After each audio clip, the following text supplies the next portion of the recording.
Apple and Google to integrate next. That's humility. Focus is focus upon your core value proposition, store of value. Humility is accept the fact that Amazon, Facebook, Apple, and Google might have some asset that you don't have and accept their help.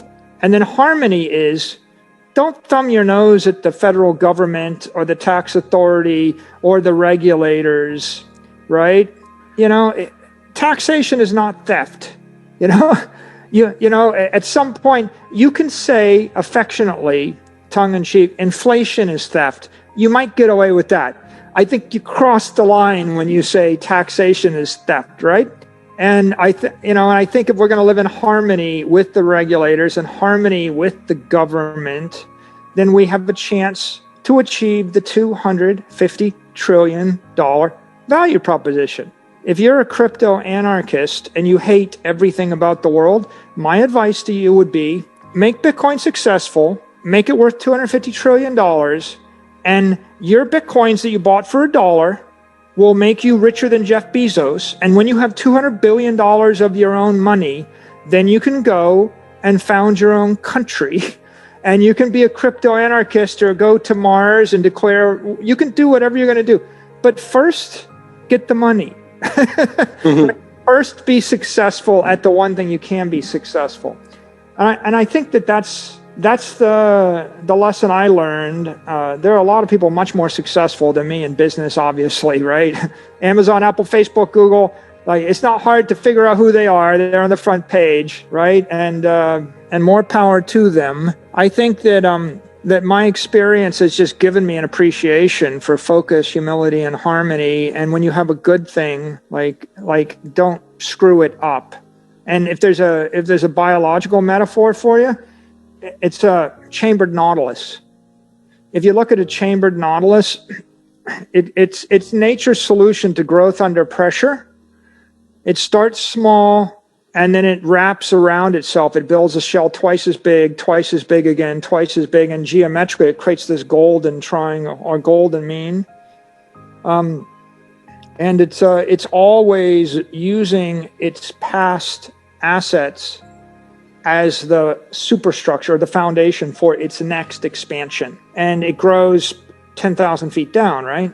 Under pressure, underwater pressure. If you have massive pressure on you from all directions all the time, how should you grow? You should grow like a spiral out, right? Because you don't want to reach beyond your fingertips because you will be smashed or broken. And the chambered nautilus is a stable growth structure under pressure.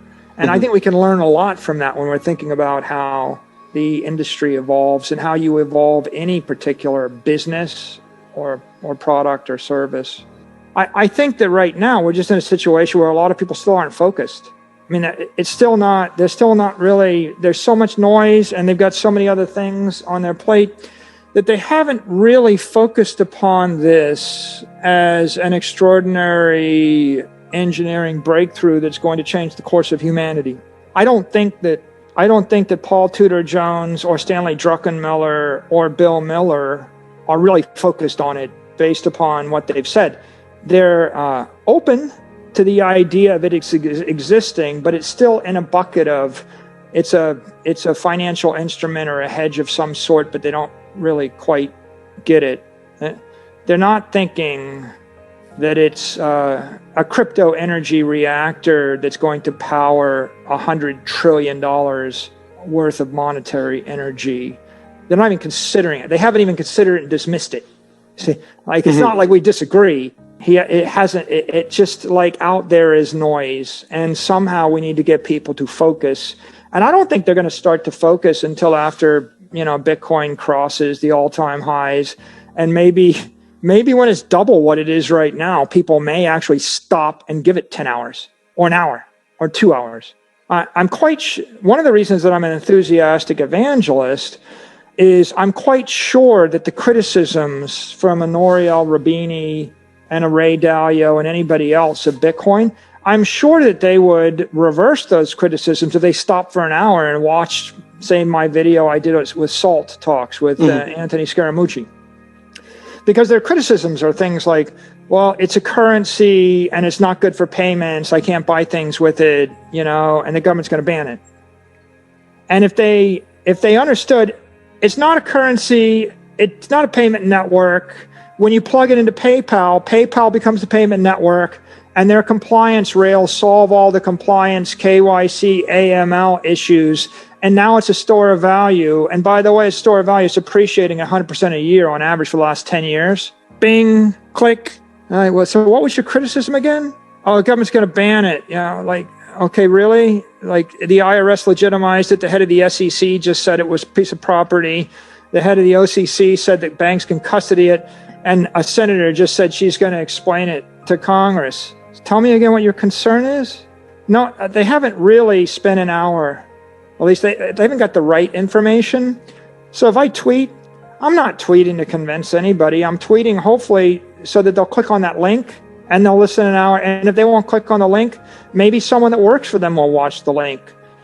And by the way, it's like, if Ray Dalio never watches that video, well, there's 10,000 other people like Ray Dalio that compete with Ray Dalio. And so I don't got to convince Ray. All I got to convince is anybody that competes with Ray in the world to spend an hour. And I believe that they spend an hour, then they're looking to go, oh, wow, there's $250 trillion of stuff that's fiat instruments that's debasing at 10% a year. There's one thing that's accreting at 100% a year. It's a solution to the problem that 7.5 billion people have on the planet. Oh, yeah, and by the way, it'll make us billions of dollars. So now it just comes down to a simple estimate of how much of it do I want to own? 1%, 5%, 10%, 50%, 100% of my portfolio. It's that simple. The problem is they're just not even thinking about it that way yet. And we need to get their attention.